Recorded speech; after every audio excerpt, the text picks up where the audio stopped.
Hi, I'm Karen Krauss, and I'm your Reiki Master practitioner.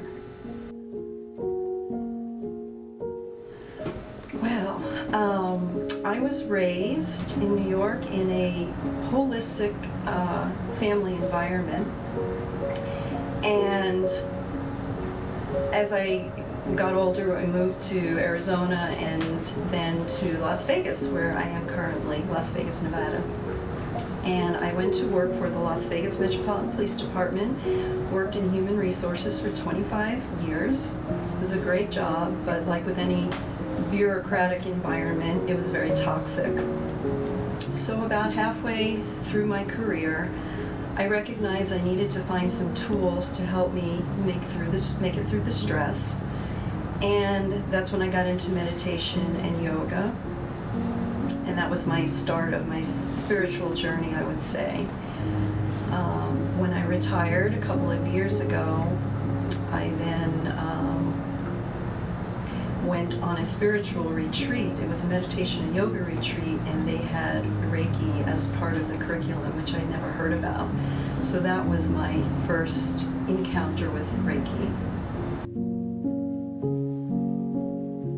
Yeah, I think Reiki is probably different things to different people. My interpretation of it, and based on my experience with it, is that it's healing energy. It's a type of modality that you draw higher vibrational energy, and basically as your practitioner, I am a conduit to bring in that higher vibrational energy from source, universe, whatever word you'd like to call it. And I channel it through me, through you as the client, and what that does is it helps unblock energy centers and energy blockages in your body so that you can return to balance and restore well-being and optimal health. Excellent, thank you. What do people feel when they're having a Reiki session? I would say the most common responses when I ask clients afterwards how they feel or what they experience during the session. During the session, they might feel some warm sensations because usually I'm hands-on or hovering over their body so that they can feel that sensation from my hands. They might feel gurgling in their stomach, which is a sign that energy is moving, which is a good thing, unless they're just really hungry. I've had clients who see different colors, which could mean things. I've had clients who fall asleep and have some of the best sleep ever. I've had clients who feel like the table is spinning upside down. I've had one client say they saw Jesus Christ. Afterwards, I would say that the most common things that they experience is a feeling of lightness, just kind of like a weight's been lifted off their shoulders. They feel very relaxed, almost as if they've had a massage, but Reiki is not a massage. Very peaceful, very calm. I wish. I would like to say yes, if they are open, but because a lot of people are not, then it probably will not work on them. And what I mean by that is the more open a person is to the spiritual aspects of the practice, as well as having an awareness of their own body, their own emotions, what's going on within, those are the ones who will benefit the most.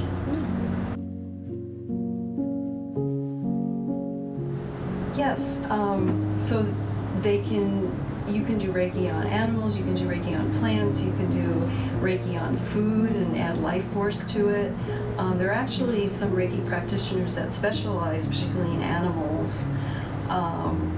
But yes, and I've actually had a personal experience. My son's French bulldog was having some digestive issues, if you will, and it's a little bit different how you do the Reiki on an animal or a plant or whatnot, but I did the Reiki on the dog, and at first, they're squirmy and they don't like to sit still. Within just less than a minute, he just like wouldn't move. He was very calm, and then he just sat in my lap, just very still. And then a few minutes later, he just had this release, and then his digestive issues were gone. So it was pretty powerful. I would have to answer that saying that Reiki decided I should get involved with it. I had no intentions of having a practice that I do now in Las Vegas. Like I said, I retired from the police department. I went on this retreat and I learned level 1, and I felt all these different sensations and experiences from it. And then when I practiced it on other people at that class, they had other reactions, responses. All of it was positive. It was just different. It was all new to us.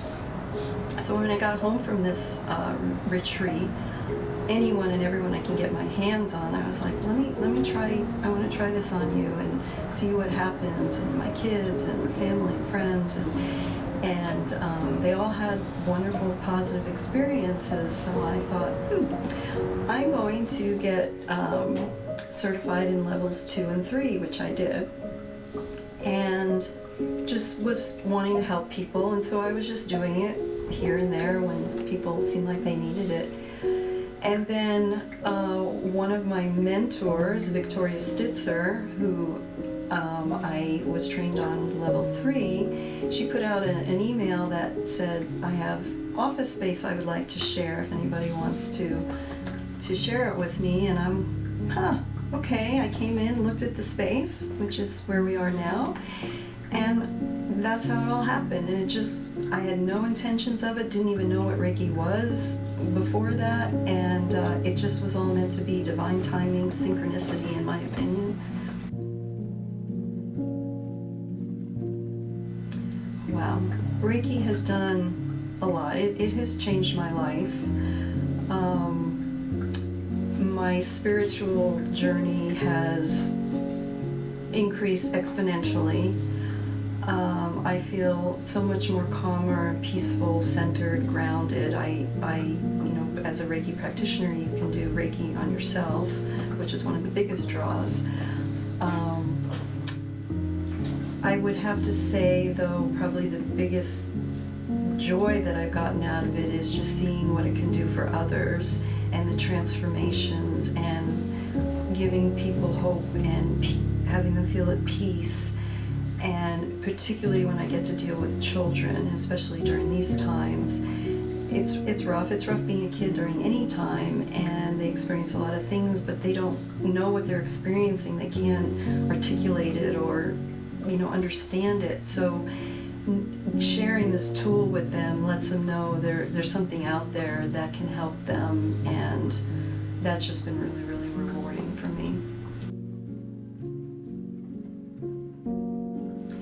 So my Reiki sessions start out where I clear the room of negative energies and low vibrational, low frequencies, and then charge it with protection for the clients and myself, so I'm not absorbing anything from the client, and vice versa, and just any other energies that are out there.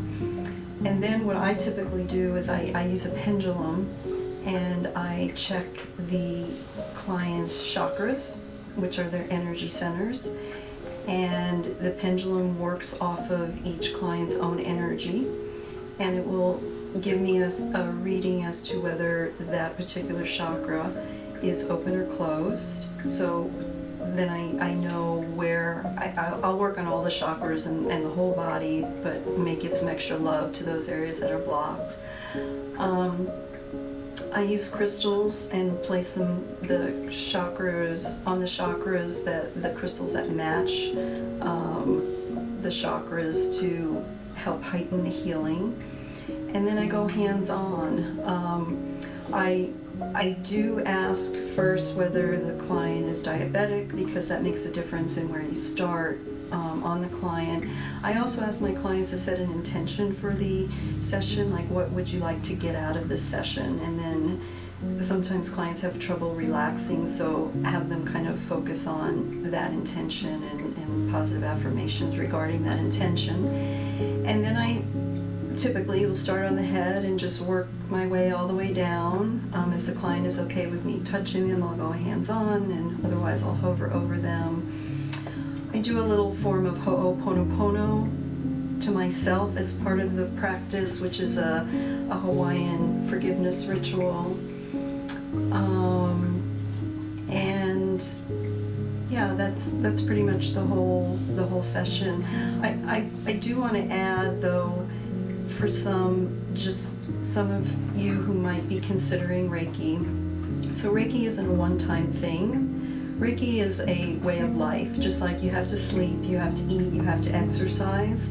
Reiki is something that you want to do on an ongoing basis. And I'm not trying to sell anybody anything, but life comes at you and your body reacts in certain ways, and your body stores those emotions, and they go deeper and deeper in layers like an onion, and Reiki helps to lift those up and out. So we're always experiencing those things, so it's something that you should be doing on an ongoing basis. So Paul, would you like to set an intention for the session? Yes, for general healing and for being calm and centered. Okay. Yeah. Thank you. Okay. So I'm going to check Paul's chakras by use of the pendulum, which works off of his energy, starting with the crown chakra. And based on the motion, it is open. His third eye, based on the way it's moving, is not open. Throat chakra, not open. Heart,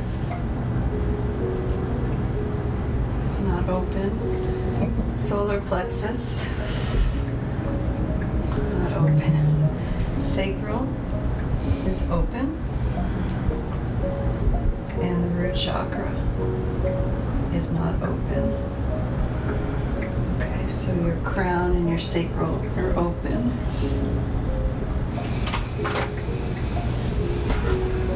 And I'm going to open up his auras a little bit.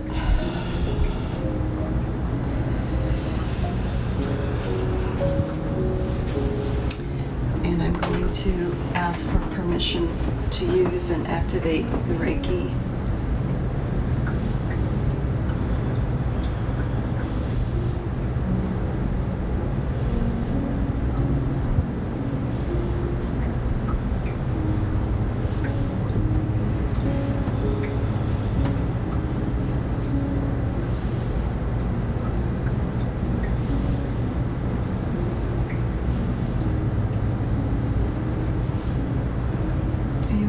Touching you? Mm-hmm. Okay, and are you diabetic?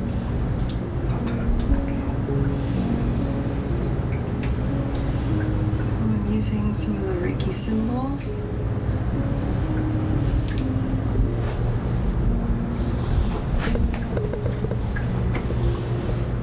I'm going to go hands-on with this crown chakra.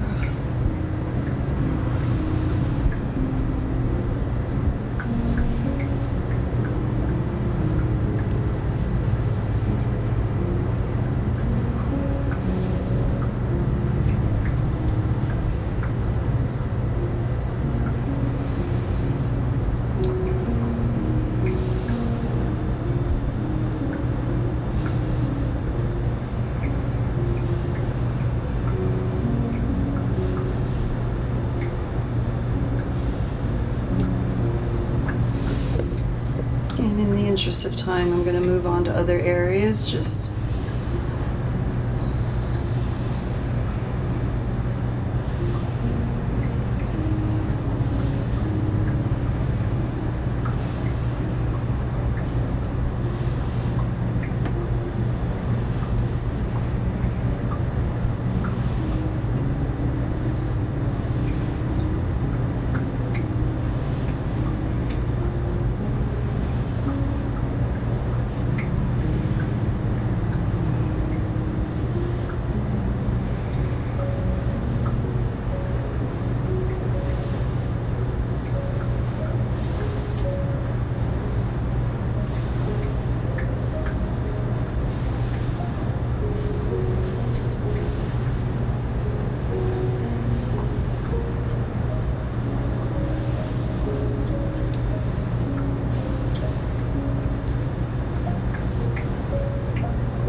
chakra.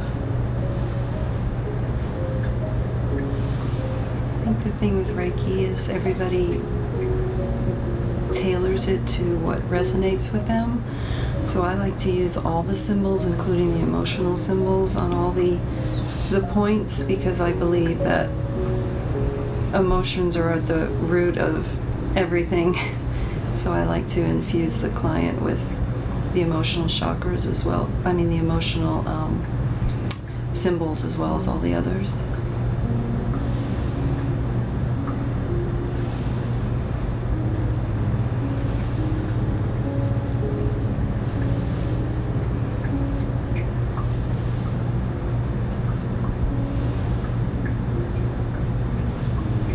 And then because Paul's third eye chakra was closed, we learned a technique to kind of get deeper into their vibrational field, their energy field, allowing the Reiki to go even deeper.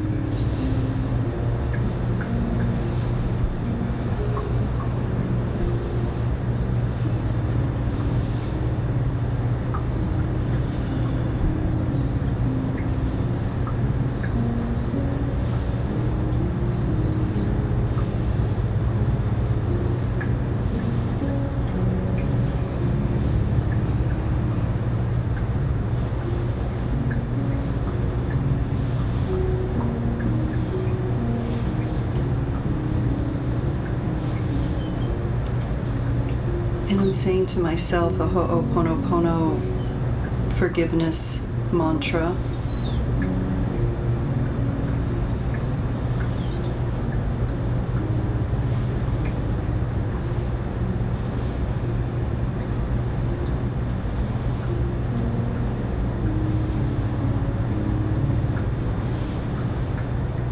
And pulling out any potential cords. Anything left in there that's not wanted, and then helping the chakra even more to be open. Let the energy flow.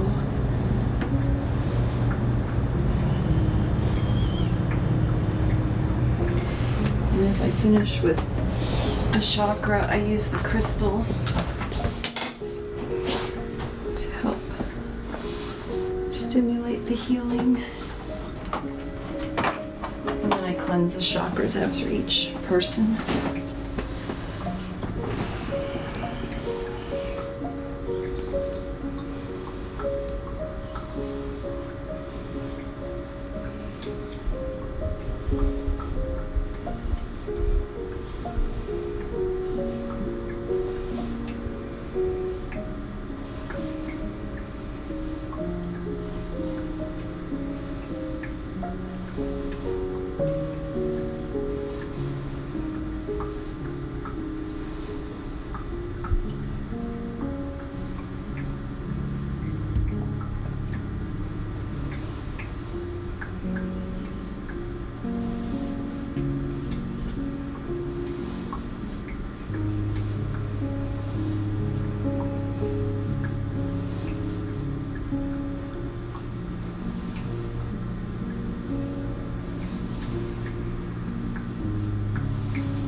And then I would continue down his body, covering all the chakra points, the 7 primary chakras, as well as wherever else I'm drawn to.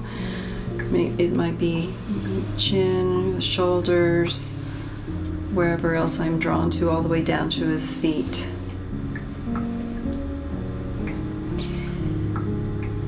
And then, assuming that the session is over, I then reach out and call Paul's God or higher being, his angels, Reiki guides, spirit guides, animal guides, and all of his supporters and protectors on this and the other side to please continue to love, support, and protect Paul, and to allow the Reiki energy to go where it needs to go and do what it needs to do so that Paul can live a very long, healthy, and happy life as the highest version of himself.